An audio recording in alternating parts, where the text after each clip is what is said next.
Guys, അങ്ങനെ Indian women's team ആദ്യമായിട്ടൊരു ICC കിരീടം സ്വന്തമാക്കുന്നു. Yes, ICC women's world cup 2025 champions ആകുന്നു ഇന്ത്യ എന്നുള്ളതാണ്. 52 റൺസിനാണ് സൗത്ത് ആഫ്രിക്കയെ പരാജയപ്പെടുത്തിയിട്ട് ഫൈനലിൽ ഇന്ത്യ ഈ ഒരു കിരീടം സ്വന്തമാക്കുന്നത്. ഹർമൻപ്രീത് കൗറിൻ്റെ കീഴിലുള്ള ഈ ഒരു ടീം സ്വന്തമാക്കുന്നത്. എന്താണെങ്കിലും ഇപ്പോൾ ഗ്രൂപ്പ് സ്റ്റേജ് ഘട്ടത്തിൽ നമ്മൾ ഇടയ്ക്കൊന്ന് പരുങ്ങലിലൊക്കെ ആയി. ന്യൂസിലൻഡിനെതിരെ വളരെ നിർണായകമായിട്ടുള്ളൊരു മത്സരമൊക്കെ വന്നു. ആ മത്സരത്തിൽ നമുക്ക് വിജയിക്കാൻ സാധിച്ചു. പക്ഷേ സെമി ഫൈനലിൽ കരുത്തരായിട്ടുള്ള ഓസ്ട്രേലിയയാണ് നേരിടേണ്ടത്. അതെങ്ങനെ മറികടക്കും? പക്ഷേ ഓസ്ട്രേലിയ സെമി ഫൈനലിൽ നമ്മൾ നേരിട്ടു, പരാജയപ്പെടുത്തി. ഫൈനലിൽ സൗത്ത് ആഫ്രിക്കയാണ് നേരിടേണ്ടി വന്നത്. സൗത്ത് ആഫ്രിക്കയും പരാജയപ്പെടുത്തി. അങ്ങനെ ആ ഒരു കിരീടം സ്വന്തമാക്കുന്നു എന്നുള്ളതാണ്. ആദ്യം ബാറ്റ് ചെയ്തിട്ടുള്ള ഇന്ത്യ 298-ന് 7 എന്ന് പറയുന്ന അത്യാവശ്യം തരക്കേടില്ലാത്തൊരു സ്കോർ തന്നെയാണ് നേടിയത്. എന്നാൽ ക്രിക്കറ്റ് എക്സ്പേർട്സിൻ്റെയൊക്കെ ഒരു വാദം, ഈ ഒരു പിച്ചിൽ ഇതിനേക്കാൾ കൂടുതൽ, അതായത് ഒരു 320 റൺസിന് മുകളിലൊക്കെ എടുത്തിരുന്നെങ്കിൽ ഒരു പക്ഷേ കുറച്ചും കൂടി ഒരു ബെറ്റർ ആയേനെ എന്നുള്ളത്, നമുക്ക് കംഫർട്ടബിൾ ആയിട്ടുള്ളൊരു സ്കോറൊക്കെ ആയേനെ എന്ന് പറയുന്നത്, നമുക്ക് ആ ഒരു ലെവലിലൊക്കെ എത്താമായിരുന്നു.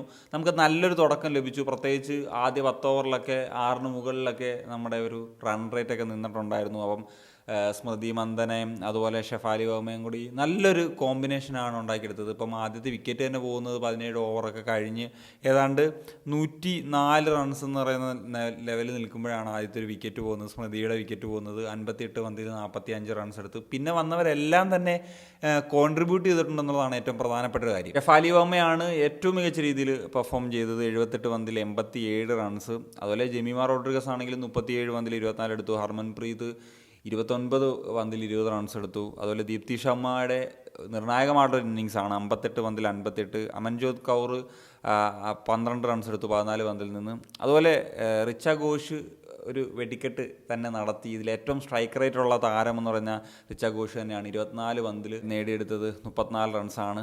അപ്പോൾ എല്ലാവരും കോൺട്രിബ്യൂട്ട് ചെയ്തു എന്നുള്ളതാണ് ഏറ്റവും പ്രധാനപ്പെട്ടൊരു കാര്യം. പക്ഷേ ഒരു ഫാക്ടർ എന്തെന്ന് വെച്ച് കഴിഞ്ഞാൽ, നമ്മളൊരു 5.8 5.9 എന്ന് പറയുന്നൊരു റൺ റേറ്റിൽ ഇങ്ങനെ പോവുകയാണ്.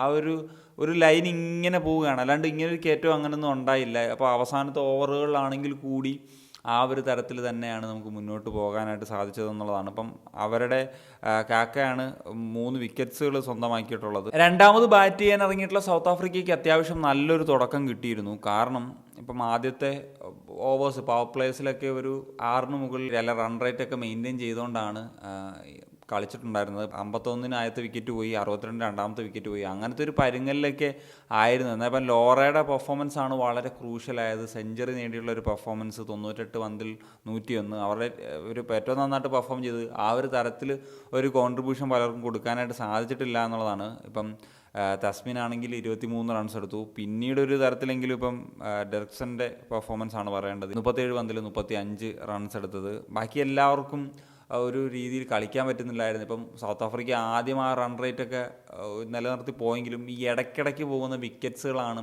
അവരെ സംബന്ധിച്ചിടത്തോളം ഏറ്റവും ഒരു പണിയായിട്ട് മാറിയത്. അവിടെയാണ് ഇപ്പം ദീപ്തി ശർമ്മ എന്ന് പറയുന്ന താരത്തിൻ്റെ പ്രകടനം എടുത്തു പറയേണ്ടത്. 5 വിക്കറ്റുകളാണ്, നിർണായകമായിട്ടുള്ള 5 വിക്കറ്റുകളാണ് ഫൈനലിൽ നേടിയത്. മാത്രമല്ല ബാറ്റ് കൊണ്ട് താരം ഒരു മികച്ച പ്രകടനം നടത്തി 58 റൺസ് നേടി. എന്താണെങ്കിലും ഈ ഒരു താരത്തിനും പ്ലെയർ ഓഫ് ദി മാച്ച് കൊടുത്തു കഴിഞ്ഞാൽ അതിൽ വലിയ അത്ഭുതപ്പെടാനില്ല. പക്ഷേ ഷെഫാലി വർമ്മയാണ് 87 റൺസും 2 വിക്കറ്റും എന്ന് പറയുന്ന ഒരു പ്രകടനത്തിൻ്റെ പേരിൽ സത്യം പറഞ്ഞു കഴിഞ്ഞാൽ ഷെഫാലി വർമ്മ കാണിച്ചിട്ടുള്ള ഒരു ഹീറോയിസം എന്ന് പറഞ്ഞു കഴിഞ്ഞാൽ വേറെ ലെവൽ തന്നെയാണ്. കാരണം പ്രതികയ്ക്ക് ഇഞ്ചുറി പറ്റുന്ന സമയത്ത് സെമി ഫൈനലാണ് സ്കോഡിൽ ഉൾപ്പെടുന്നതും കളിക്കാനുള്ളൊരു അവസരം ലഭിക്കുന്നതും. എന്നാൽ ഫൈനലിൽ ബാറ്റ് കൊണ്ടും ബോൾ കൊണ്ടും ഒരേപോലെ പ്രകടനം നടത്തിയിട്ട് പ്ലെയർ ഓഫ് ദി മാച്ച് ആകാൻ ഫൈനലിൽ സാധിച്ചു എന്നുള്ളതാണ്.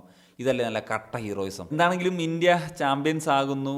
ഈ ഒരു ചാമ്പ്യൻഷിപ്പ് നേടിയെടുക്കുന്നതിൽ ഏറ്റവും പ്രധാനപ്പെട്ട ഒരു പങ്ക് വഹിച്ചിട്ടുള്ള താരം ഉറപ്പായിട്ടും ഇപ്പോൾ ദീപ്തി ശർമ്മയുടെ പേര് പറയാതിരിക്കാനായിട്ട് പറ്റില്ല ഒരിക്കൽ കൂടി. കാരണം 215 റൺസും അതുപോലെ 20 വിക്കറ്റ്സും, ഫൈനലിലടക്കം 5 വിക്കറ്റ് നേടി 58 റൺസ് നേടി എന്ന് പറഞ്ഞു കഴിഞ്ഞാൽ ഒരു കോൺട്രിബ്യൂഷൻ എന്ന് പറഞ്ഞു കഴിഞ്ഞാൽ വേറെ ലെവൽ തന്നെയായിരുന്നു എന്നുള്ളതാണ്. എന്താണെങ്കിലും ഇന്ത്യ ചാമ്പ്യൻസ് ആകുന്നു. ചരിത്രത്തിൽ ആദ്യമായിട്ടൊരു ICC ടൂർണമെൻറ്റ് സ്വന്തമാക്കുന്നു. എന്താണ് നിങ്ങളുടെ ഒപ്പീനിയൻസ്? തീർച്ചയായിട്ടും കമ്പോസ് ചെയ്യാൻ.